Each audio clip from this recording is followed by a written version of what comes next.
7 years doing this particular programme. Gentleman you're about to hear from has been appearing with me since my days in Spain. I love him. He's a fantastic journalist, broadcaster.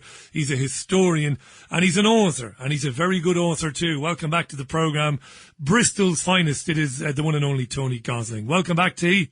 Jesus, Mary and Holy St. Joseph. After an intro like that, he's not there. Are you there, son? We'll have to try again. While we try again... Yeah. I'll call him, you see. Good evening, Mr. Gosling. Are you there? We have a problem. The station manager would be giving me my P45 now. Tony Gosling, welcome back. How are you? Hi, Richie. Yes, I'm fine. Good to have you on, my friend. Gave you the biggest build-up you've ever gotten in your life, and then the whole thing fell apart on us. But good to have you back. And thanks for... Let's blame Skype. We can blame Skype for that. We'll blame Bill Gates. It's his bloody program, isn't it? Or somebody like him. I've got to ask you this. Look, we're going to get through as many things as we can in the next 30 minutes. I must ask you this straight off the bat. What do you make of the news that the High Court of this country is going to assist Virginia Roberts-Giuffre and her legal team in serving Prince Andrew, the Duke of York? What do you make of that, Tony? A lot of people think this is big. What do you think? Well, I think this is just a smear campaign against Andrew. Andrew, it seems, has had sex with a 17-year-old, which isn't a crime.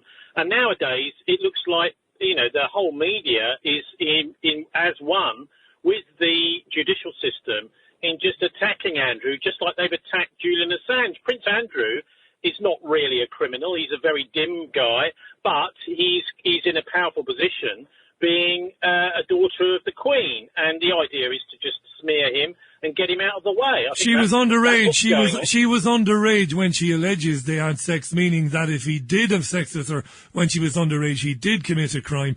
This guy is a lying bastard, T. He says, I have no memory of her. We've got a photograph of the two of them together. I don't have any sympathy for him. Look, there's also a very famous photograph of her with her arm round him, being all lovey-dovey and friendly.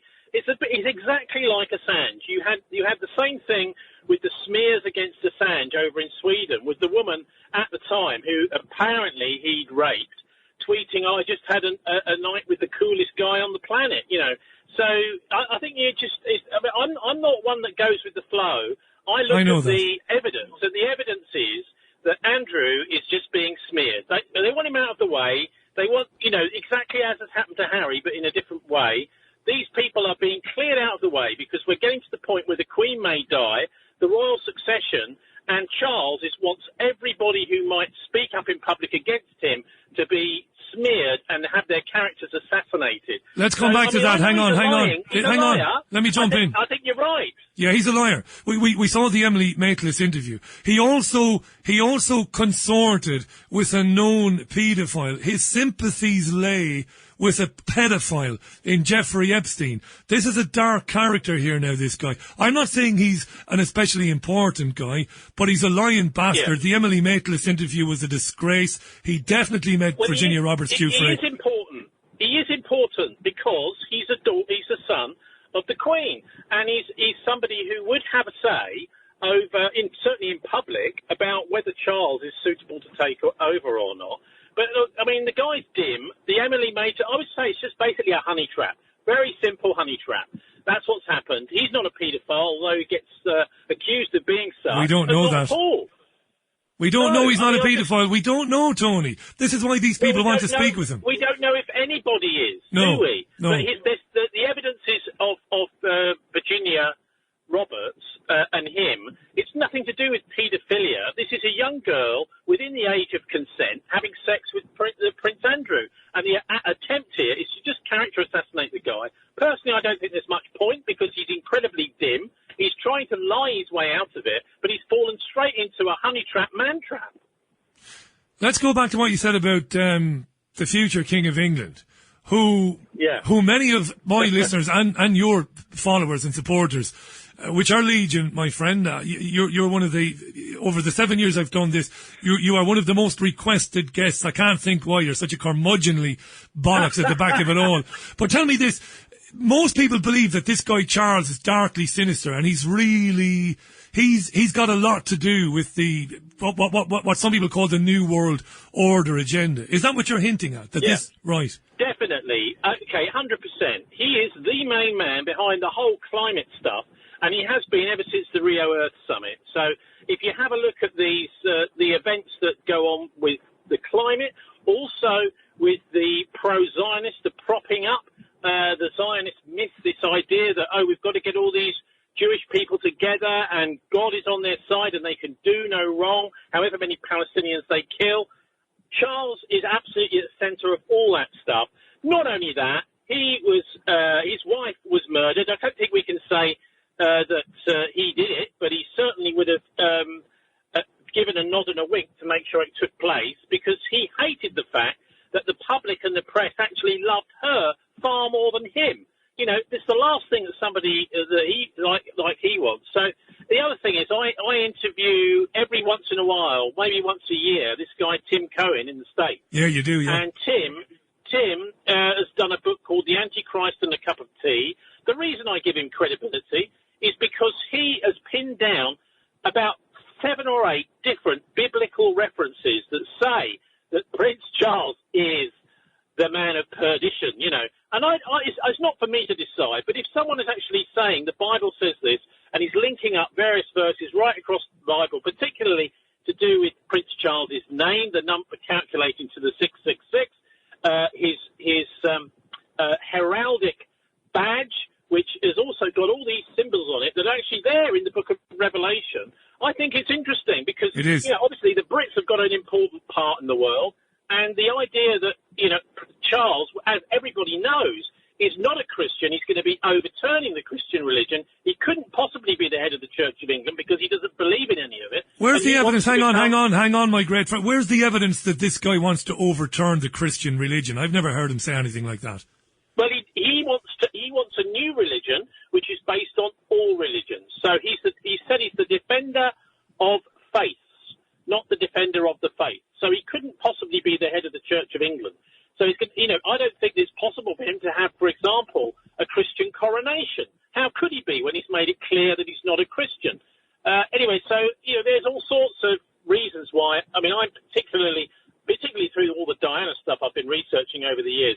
This guy, butter wouldn't melt in his mouth. He'll say anything, and yet, actually, at the end of the day, he's murdered his wife. I mean, that's a controversial thing to say, I know, but I believe that he got Diana out of the way, mainly because of the landmines business, but also because he didn't want his sons to have a Muslim half brother or stepfather. They didn't want the Muslims in on that at all, and so Diana she was used to produce some children, and then she was just dispatched. Can I come in on that? Let me come in on that. Couple of things. A lot of people believe that the Dodi-Diana thing was a myth, that there wasn't any real serious relationship there, number one. Come on. Hang on, you can come back in. You've had a good say now. You can come back in and you can go back to that again. A lot of people say that. You mentioned, look, I know why you think Charles was involved. The last thing in the world I would ever do is tell you you're wrong, because I don't know that you're wrong. But there are many other theories. You mentioned the landmines. You've got what we call the military-industrial complex. There were many corporations that would have been happy to see Diana dead as well. Her enemies, the list of her enemies was a very long one indeed. These are theories. There isn't any proof that Charlie had anything to do with her murder. That's all I'm saying. Yes, I think you're probably right. The proof is not there. But if you go to the inquest, it's absolutely clear unlawful killing was the verdict. It wasn't an accident. That's right. She was unlawfully killed. And you have to look at who had the motive to do that. If you go to John Morgan's book, so I'm not sure if you got a chance to interview him, Richie, before he died. No. He makes it absolutely, because he had all of the evidence from the French police investigation, the Paget report, the coroner's report, the actual transcript of the whole of the coroner's inquest, which took, I think, wasn't there about 4 different coroners before they found one that would actually do that inquest? And then the Scotland Yard police reports. He had access to a whole lot. And he showed that she died. She was murdered in the ambulance on the way to hospital. The ambulance stopped. The ambulance was seen to rock from side to side, etc.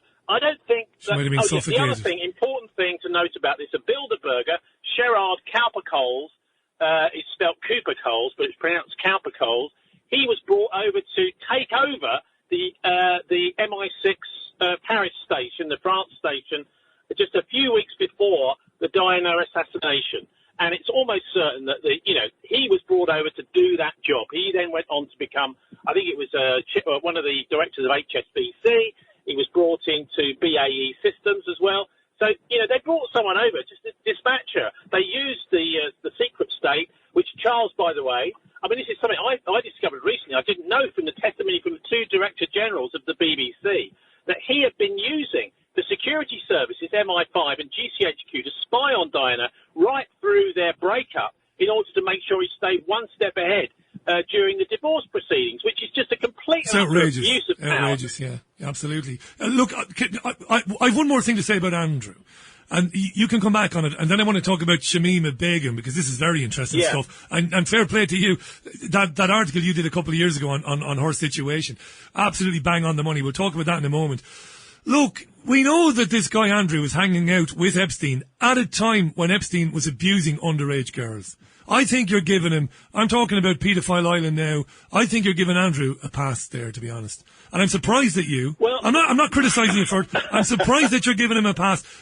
I look at Andrew, and if I had to put my last fiver, I would say he's up to his neck in look, I shouldn't make accusations against him that I can't prove. What I'm saying is he hung out with a guy that he knew was destroying the lives of underage girls. Who does that? Who hangs out with people like that?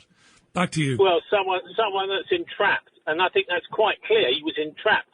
Look, I actually think, I completely sympathise with anyone that. But you know what? The elite know that we want somebody who's in some sort of position of authority, part of the establishment, every once in a while to just bash them. And what they'll do is they'll find somebody who's innocuous like Andrew. And if you looked at that Emily Maitlis interview, you see he could hardly harm a fly. The guy is very dim, basically. He's certainly not part of some massive conspiracy. He's just hardly even there. But to be able to bash these people is what they love to give us. They love to give us punch balls and punch bags. And Andrew's just simply the latest one, I think. And it's incredible, isn't it, to see all these authorities and the media around the world are going along with this, even though, like Assange, he hasn't actually, it looks on the surface of it, broken British law at all. Now, give us a 20-second answer to this question. If you were right then, and Charles is what we think Charles is, and if he wants to push these people out of the way, people like his son, the Duke of Sussex, and if he wants to push Andrew out of the way, if you're right, well, Andrew is scuppered then, isn't he? He's going to end up in court, and he's going to end up with some sort of a black mark against his name. Well, quite possibly, yes. Obviously the royals are very powerful when it comes to the courts. The Crown Prosecution Service isn't called that for no reason. And I think, his history, he's been character assassinated, and I think he just needs some decent advice on how to deal with this because, I think just like Princess Anne and other members of the royal family, these people know they've got to keep their heads down, otherwise they'll get chopped off. These days they don't do it like the princes in the tower, or actually very rarely things that happened to Diana. Most of the time they're just character assassinated in the press, and that's what's happened to him, I think. Very, very interesting stuff. Tony Gosling, the producer, the co-presenter of the brilliant politics show out of Bristol, author, historian, a great guy, thisweek.org.uk. Follow Tony on Twitter as well. Tell me this now. I was out doing a few things this morning, went for my run, came back, was messing around with my website, and I saw social media going mad because Good Morning Britain interviewed Shamima Begum, yes, the ISIS bride, the girl who absconded from the country and went to Syria. No better man than you to talk about this because you've covered this extensively.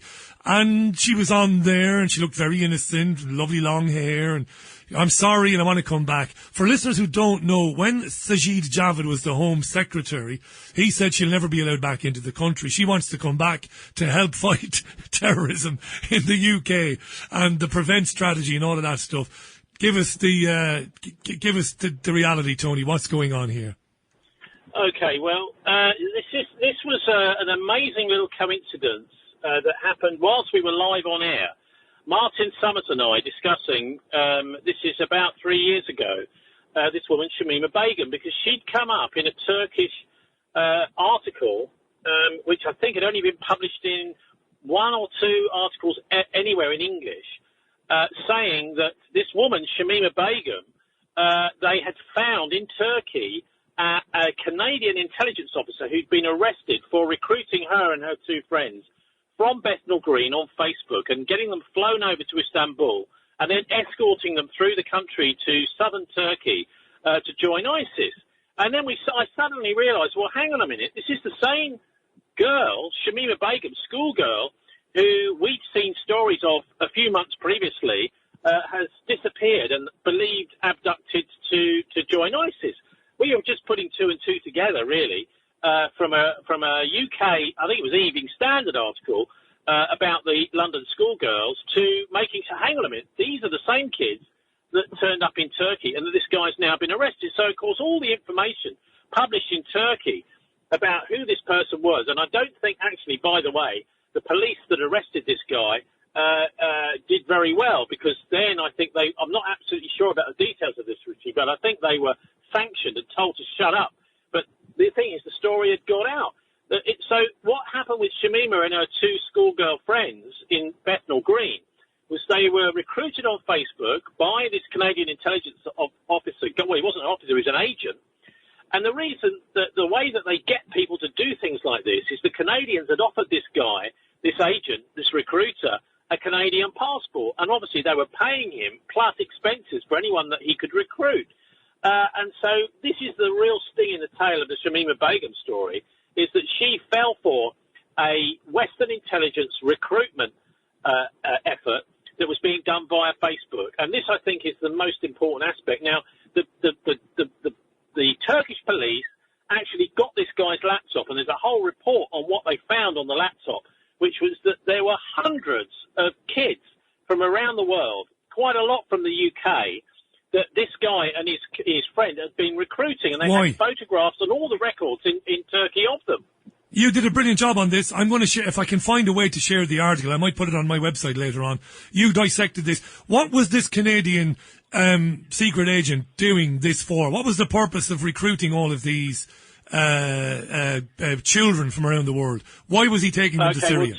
Well, two reasons. One is they were paying him, the Canadian Intelligence Service. Oh, and by the way, when he got these three girls down to southern Turkey, he handed them over to a Brit who would be MI6 agent to take them actually the last step of the journey to join ISIS in Syria. The two reasons were the main reason is the bribe, is the Canadian passport. Everybody in that part of the world wants to have citizenship of a Western country so they can get out of the war zone. They can get themselves a decent job and get into the clear.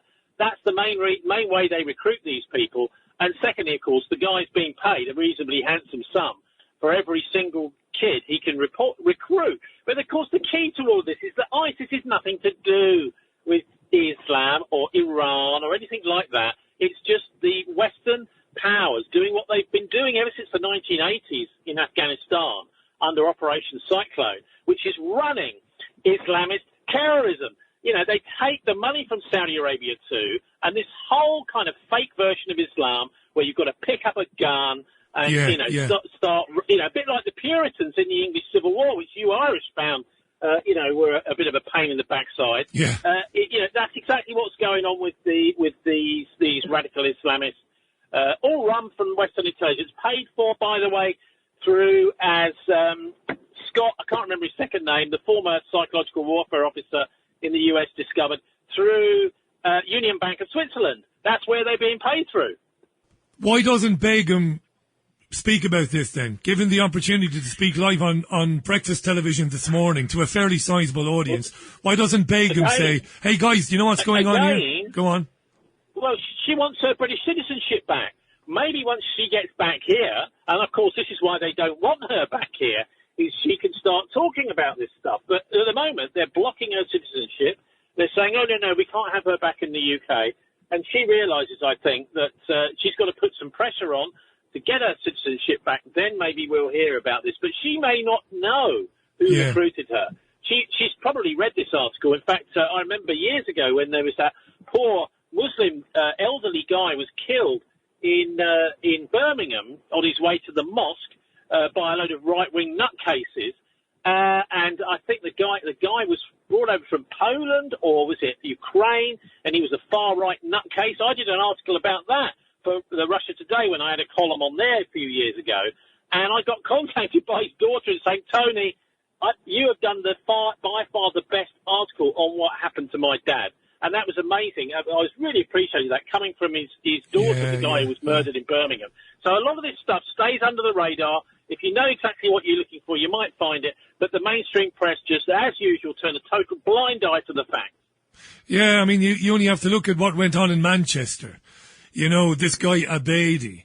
And we were able to find out through speaking to people like David Shaler. Now, for some people, David has been discredited because of, you know, some of his bizarre behaviour over the years. But, his behaviour's been bizarre. But I every time I've interviewed David Shaler, I found him to be lucid, thoughtful, and ready with the facts. And I've always enjoyed speaking to him. It's about time I got him back on. But David blew the whistle on Ramadan Abedi being funded by UK intelligence agencies to try and overthrow Gaddafi. And here you have this guy, his son then is supposed to have carried out the Manchester Arena bombing, which I don't believe. I don't think a single newspaper reported that in this country. Not one. You're right, Tony. You're right. It's staggering. So Begum might not even be aware of what was going on. What do you say to people who believe that Begum is dangerous, even if she has been, you know, brainwashed, even if she has been the victim of a big sting? The fact is, she's seen all this stuff out there. She's damaged goods. You know, she believes in it at the beginning. We shouldn't have anything to do with her. What do you say to those people? Well, look, if she comes back to the UK, she's going to be a prime witness to the Western intelligence services' complicity in the creation of these Islamist terror groups like ISIS, etc. She will be the evidence. And, I mean, the idea that this, you know, where she is now, I guess she's in her early 20s now, you know, that she's going to be some sort of dangerous terrorist is beyond a joke. She is dangerous in the same way as I am and Martin Summers is.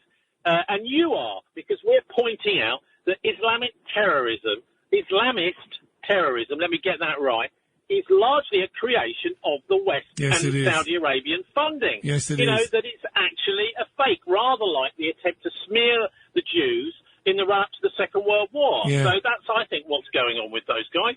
Really good. Tony Gosling is our guest. We've got Tony for 10 more minutes live from Bristol. Lovely sound off of that mobile phone, T. Sometimes it's good to go the old-fashioned way, you know. There's nothing wrong with it. You're sounding great there. Now, I opened up my monologue today saying that it doesn't matter if Wurzel Gummidge is foreign secretary, because guys like you educated me many years ago as to think tanks, the round table groups, the Bilderbergers. Yeah. These people are window dressers. But you think the Dominic Raab dismissal as foreign secretary is significant. Why do you think that is? Well, it's very important, actually, because it's, you know, if you have been paying attention over the last year or so, you'll have seen that Raab has rubbed up against Boris Johnson in several times, very importantly, to do with the British relationship with Russia. Now, the most important probably was a few months ago, I don't know if you remember, where the Russians brought 100,000 troops up to the border with Ukraine. And the BBC made a big fuss about this. Yeah. They said, the Russians are threatening Ukraine. They weren't. They were reacting to threats from Ukraine to invade Russia. Now, if the Ukrainians are starting to say, you know, we're going to take bits of Russia back, you know, from us, of course the Russians are going to do that.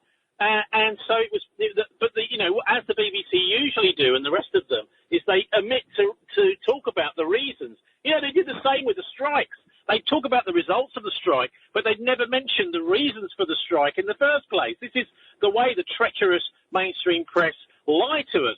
But anyway, so we had that. We also had, just before the Belarus elections, Putin talked about an assassination attempt on President Lukashenko in Belarus.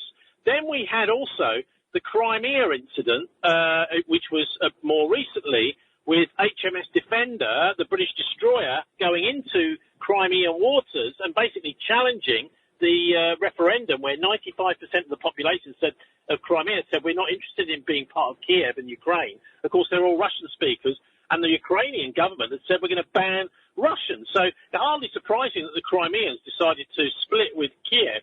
And so on all these things, particularly the idea that NATO and the British Army might support some sort of conflict between Ukraine and Russia, so be on the Ukrainian side. Raab was against that. He spoke out very subtly, but less subtly when it came to that incident with the HMS Defender in Crimea. That's he was brilliant saying work. it was a stupid provocation, be a silly provocation. And those are the sorts of things that get foreign secretaries sacked. When you know the deep state is running the show, and if you're a foreign secretary, you've got to sort of just sit down and do as you're told. He went off the reservation, didn't he? He went off the reservation. Well, and you know, speaking of that, thinking for himself. Well, that's very interesting. You know what, Richie? He was acting in the British national interest. Let's not do something which is going to make Britain look stupid around the world. And of course, the Bilderbergers and the deep state do not like people talking like that. Therefore, he's got to go. He wouldn't toe the line with. No independent thought is allowed. And Boris Johnson is presiding over this government now, where actually, you just got to do as you're told. He doesn't want ministers that have got any experience or intelligence. He wants a load of pliable stooges, imbeciles like the education secretary, who doesn't even know the difference between one footballer and another. No. And when you listen to these Two different sports talk nowadays, these ministers talk nowadays, they sound like they haven't got a clue what they're talking about. No, they don't have a clue. That's exactly what they want. A completely useless, hopeless government. And actually, it's an amazing thing to say, but it's even making Keir Starmer look vaguely intelligent, the way that this lot are behaving. Fantastic. I'd love to be back in the mainstream media, and I'd love to be covering the Foreign Office. I would love to be travelling around the world with Liz Truss, because a dizzier bitch has never walked the face of the earth than Liz Truss. Well, I don't care. Call me a misogynist. I don't care. What an idiot. This is perfect. This is perfect for them, isn't it? It's like having a Joe Biden in charge. You just got to pull the strings and the mouth opens and says whatever you want them to say. And there's not even a pretense of a brain cell involved. No. We're going to go back briefly to Andrew. If you might have better things to do with your own journalism, but on my website there is a comment live page, and people comment live during the programme. And as usual, the comments are very positive. People are enjoying listening to you. But Denise and Stephen want to take you up on Prince Andrew. I'm obviously going to give you the final word. Stephen says, Tony on this one is wrong in my opinion.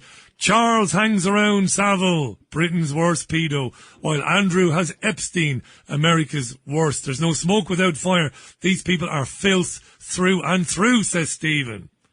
Now. Yeah. Well, the thing is, with Andrew was dim enough to be lured into that little honey trap. Actually, I don't think Charles is probably going to be doing that. But I wouldn't mind, if you don't mind, just talking about, my friend Manfred, who's just passed away. Well, just before you do that, and this is important, yes, thanks. I'd written that down, actually, mate. But before we do that, I know plenty of dim people. And there are people who think I'm pretty dim. There are people who would say that I'm dim. I know a lot of dim people that would be repulsed by the thoughts of trafficking girls and abusing young girls. I don't think dim has got anything to do with it. If you want the absolutely bloody final word on that, you can have it now, and then we'll have a quick chat about Manfred. No, well, we can agree. We can agree on dimness. Definitely dim. So this guy Manfred Peitrisch, who's just passed away. I mean, very shockingly, very quickly. For me, Richie was one of the greatest guests I ever had. I knew anything to do with Russia, the Middle East. He actually lived in Abkhazia, which is just north of Georgia on the coast of the Black Sea. He'd moved there, completely disillusioned with the West, into a sort of Russian sphere of influence country, which was a genuine independent place, and he bought an amazing place to stay out of there. But he was brought up as actually born in Argentina, and his father got him a job as a Swiss banker. So he spent most of his life doing things like financing railway projects, making a lot of money, flying around the world. And he eventually decided, aged about 45, 50, that he'd had enough of the West because he rumbled the whole business of 9/11. He tried to get some of the Swiss politicians to take notice. None of them would. And so he just got completely disillusioned with the West and decided, right, I'm going to go over to live in Abkhazia. And he did what I think is one of the most devastating investigations into the Bilderbergers. I mean, I looked at this stuff and thought, this is just incredible. It was really looking at the initial people who were at the first Bilderberg conferences representing the Germans. And what he discovered was that those Germans were largely actually secret ex-Nazis. He traced some of their roles. For example, Dr. Kurt George Kiesinger, Kiesinger, he was at the first Bilderberg conference, but it turned out he'd been in the Nazi Party right the way up to and through the war from 1933. He was deputy head of broadcasting at von Ribbentrop's foreign ministry. And then, at 1957, he turns up at the Bilderberg conference. So when you talk about head of broadcasting, from 1940 to 45, he's the master of Nazi propaganda, right? But there he is at the Bilderberg conference a few years later. So, he did an amazing job on this, and I'm going to be repeating some of the last interviews I did with him. But he was clear about COVID, Richie, and this is, I suppose, the rub to all of this.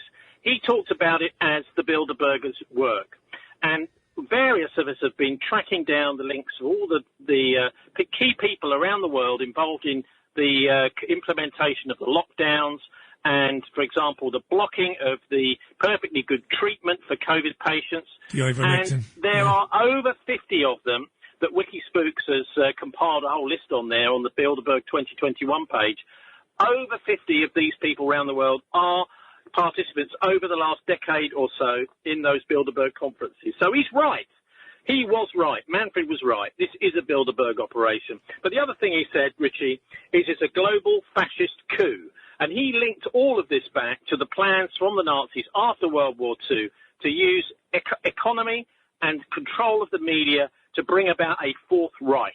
And he was absolutely clear about that. So I'll be doing another tribute. I did one last week, but I'll be doing another one on this Friday's show to the work of Manfred Peitrisch, who I think is an absolute unsung. I first met him at the 2016 Bilderberg conference in Dresden, and we just spent 4 or 5 hours comparing notes. I realised this guy's been on a parallel track with me researching these Nazis for many years. And, of course, he, I think, was a better source than me because he was working in the financial system alongside loads of Germans, some of whom probably families of ex-Nazis, etc., in Switzerland, and he knew the language. He blogged at the All Smoke and Mirrors blog in German. So he was informing the German population in a similar way to I've tried over the years to inform the British, the English-speaking population about what the Bilderbergers are and what they've been up to. And now, of course, they have disappeared, supposedly. They don't meet any more Bilderberg. That's because they're now in charge. Their job is done. They've got the people into the places they needed to, and they're now doing their devilish work. Tony, brilliant tribute to Manfred Peitrisch. Thanks for that. Before you go, 15 seconds, where can people who haven't heard your brilliant radio show, where can they hear it and when? Give it to us quick. Yeah, well, the best place to get the stuff on the deals between the Nazis and the Allies at the end of the Second World War is this book I published back a couple of months ago, which you can get in hardback or a download of the PDF. That's called The Traitors of Arnhem. And that is my own absolute work. And it's the fruit of probably 25 years of research into the Bilderbergs. And you can see there the Fourth Reich. That's what it is. That's what we're living in now. An economic empire built on the loot of occupied Europe during the Second World War and all the machinations and control of politics and the media that have happened ever since. So that's The Traitors of Arnhem. But I've also got this other thing out, which I think for many of your listeners is more of a rounded book. It's not my work.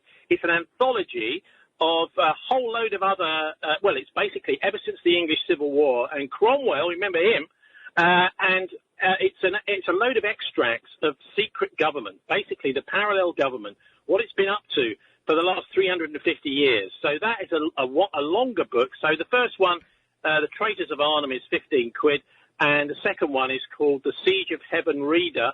That was also brought out in April, a paperback and a download, but obviously the paperback's much nicer to have. And that is 20 quid for that, and it's a 350-page. I mean, it's a sort of coffee table thing you can dip into, really, and just see how this world really works. At the end of the day, the power behind the scenes is the deep state. It is these Bilderberg characters now in a very, very powerful position, what with control not only of NATO and all its weapons, its nuclear weapons, but also the mass media too. And we've seen what they've been up to with the deaths of something like 60,000 people just here in Britain through preventing treatment with chloroquine, ivermectin. 60,000 people dead, and yet we're clapping the NHS, Richie. It's madness, Tony. Thanks for today. We'll obviously speak again real soon. The Traitors of Arnhem, Tony Gosling, available eBay, Amazon, thisweek.org.uk, bilderberg.org is a brilliant resource too. Tony, Godspeed. Thanks for coming back. Speak soon. God bless, Richie, and all your listeners. You too, buddy. Bye for now. Tony Gosling on the Richie Allen radio show this Wednesday, the 15th of September 2021. Love to have Tony on the programme. Great guy.